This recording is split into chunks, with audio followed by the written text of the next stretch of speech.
I'm okay with her utopic idea about supporting black businesses. I'm okay with that.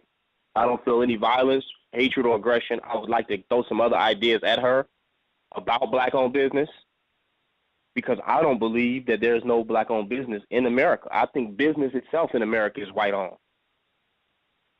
That's what I believe. You're using their dollar, their Federal Reserve note, and I think that business works more to the advantage of white people as a whole than it does to black people.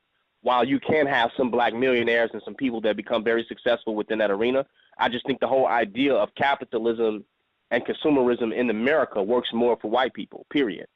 And that might have something to do with them being a larger portion of the population, and maybe not, because they globally they control the commerce of a large portion of the world. So I just don't think the whole thing of capitalism works for us.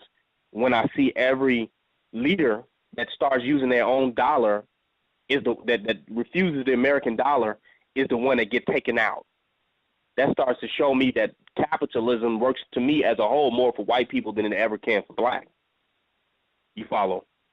However, from a local perspective, I understand her in her compassion saying that, if it's a mom and pop's business right up the street, that you should give them their money with stuff that you're going to buy anyway versus giving it to white people to keep, the money within your community and support people like you within your own community. I could never be against that.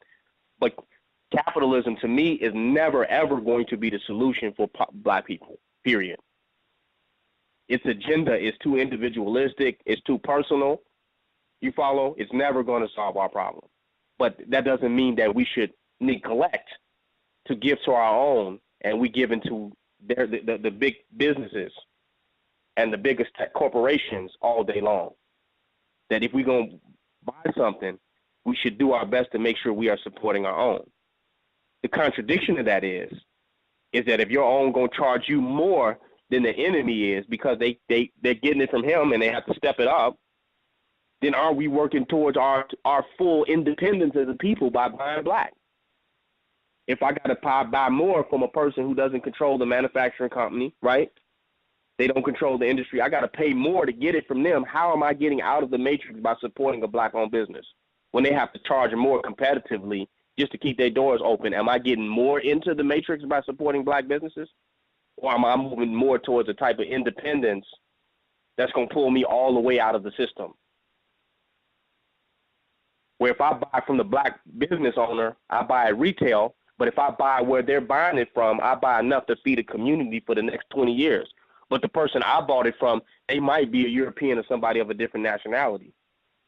But the end result is that I'm about to feed black people for free without charging them anything for the next 20 years.